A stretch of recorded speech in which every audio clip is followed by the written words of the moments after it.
Morning, everyone. Welcome to the Commissioner session. So we're starting off.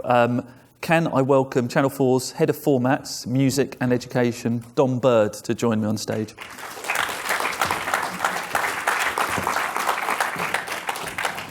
Hello. Hello, Dom.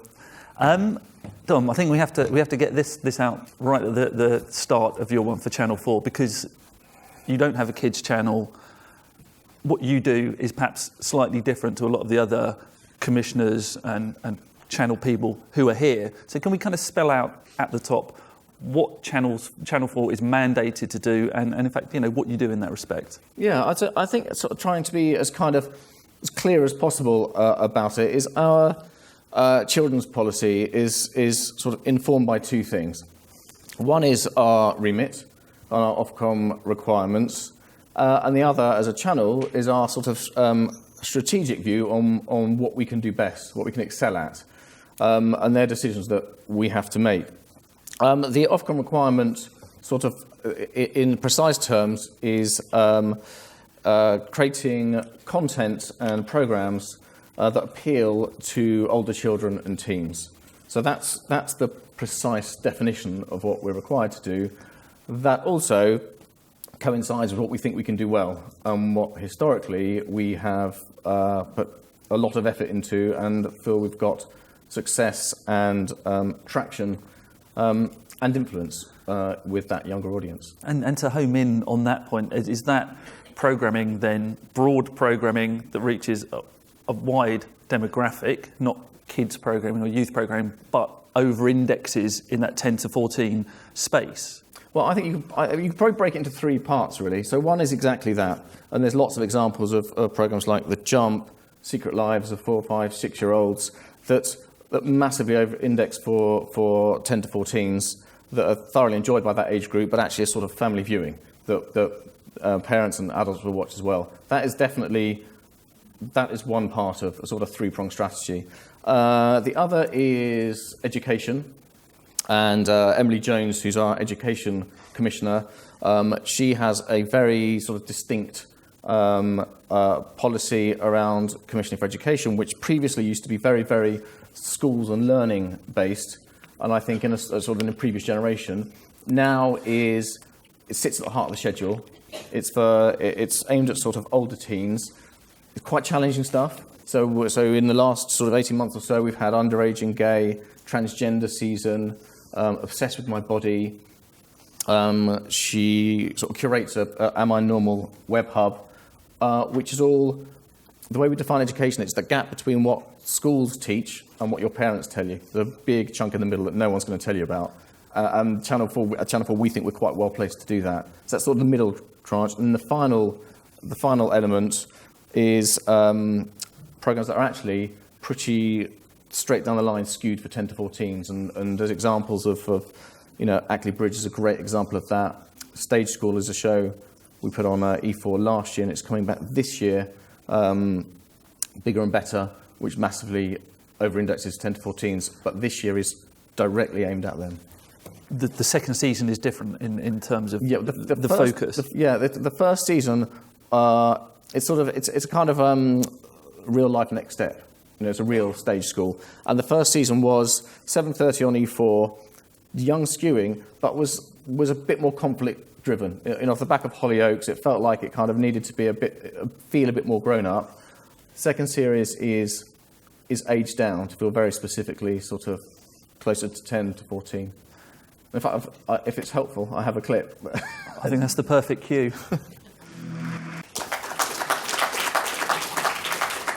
And if there are those three strands in the way you described, how then is commissioning responsibility divided? Is that three separate people to speak to on your team for people who want to have something that might fit into one of those? What's the first place to go? Well, I think if you take education, that is by Emily. And actually, I sometimes feel like she's Channel 4's best kept secret, because people who have a relationship with Emily sort of guard it very jealously, because she has a sort of a ring fenced remit to commission those programmes, and hers will all have a much more overtly public service educational skew to them. In the other areas, to be honest, every department at Channel 4 is able to commission. So, Ackley Bridge obviously is a drama commission, which will have gone through the same team that commissions Hollyoaks. Stage School comes through my team. I tend to do all the unscripted on E4 and the younger skewing shows on Channel 4.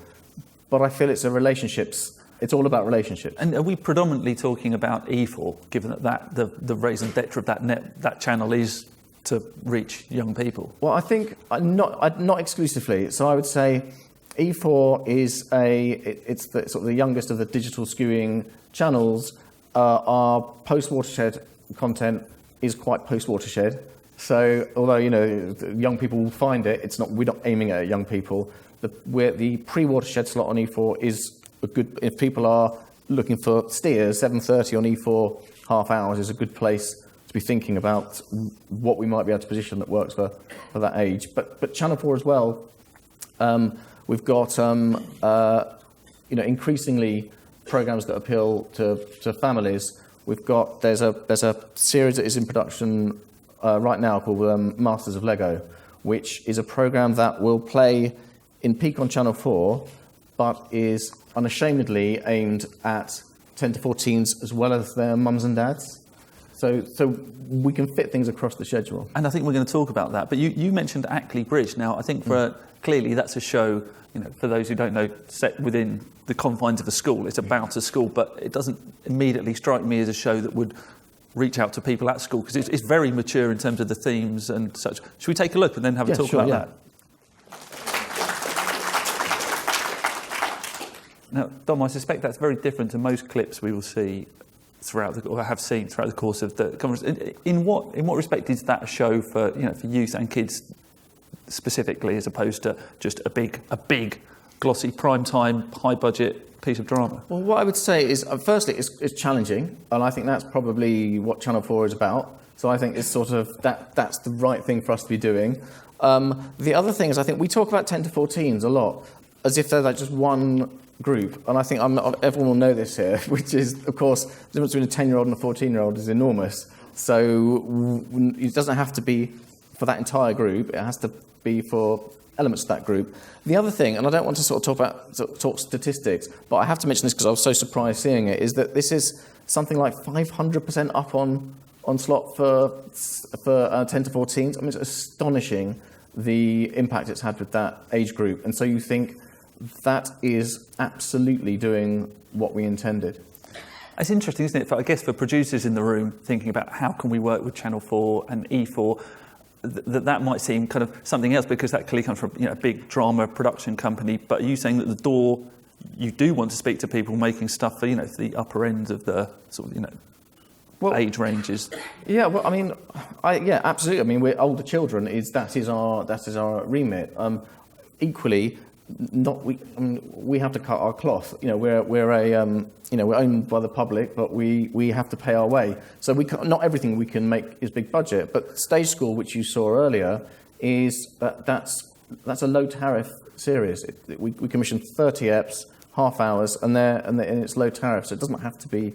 Not everything's high end. And you're a public service broadcaster, but you're also a commercial network. There are commercial realities. Is there a sense in which kids programming can be tough within that environment, and given how Channel 4 is set up?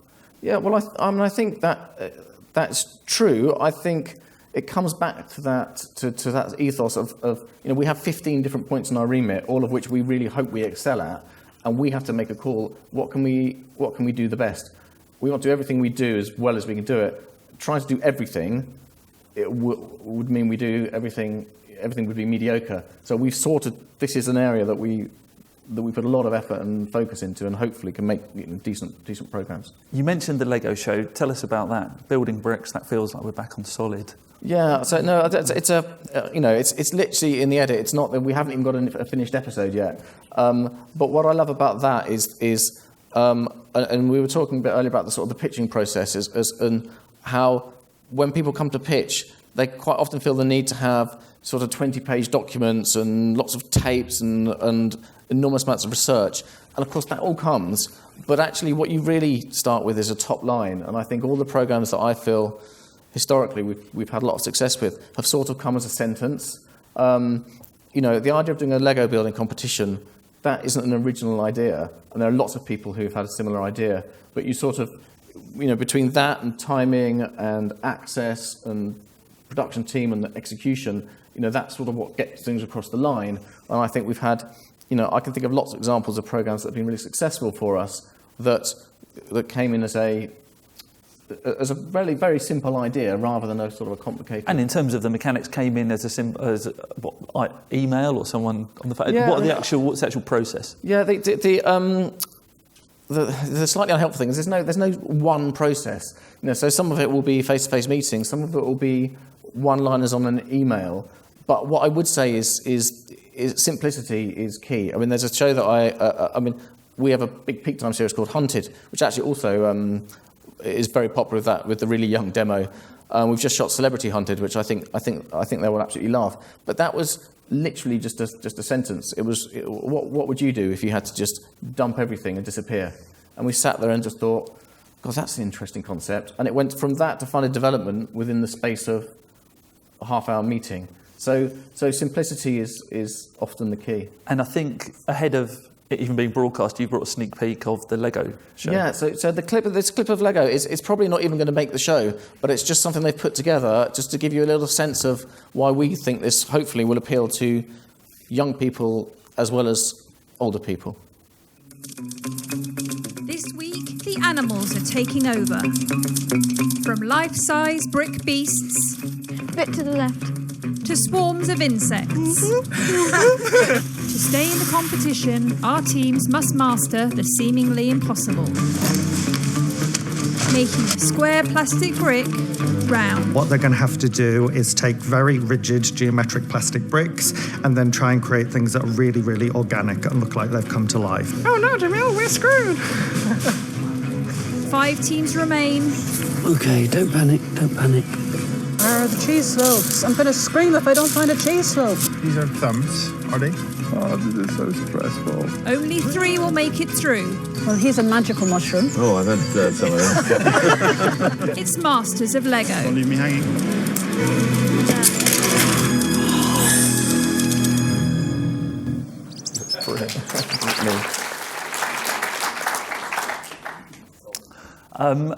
Do we have a question from the audience? We've got time for 1 or 2, if anyone's brave enough to put up their hand. Gentleman down here, Robin, I believe, from Broadcast. Yeah, Robin Parker from Broadcast. What's the balance on Channel 4 between children seeing themselves on screen and enjoying, you know, other adults or whatever? Because you mentioned The Jump, that's obviously a programme featuring celebrities. Then you have shows like Goggles Brogs, which is purely seeing yourselves on screen. Do you have a sense of how much you want to involve children? And parallel to that, we've had the Crystal Maze revival now, and I can tell you, I have 2 young boys who absolutely love that already. Is that a format like that, for example, you could do kids' versions? Is that something you think about when you're thinking about formats for these sort of time slots?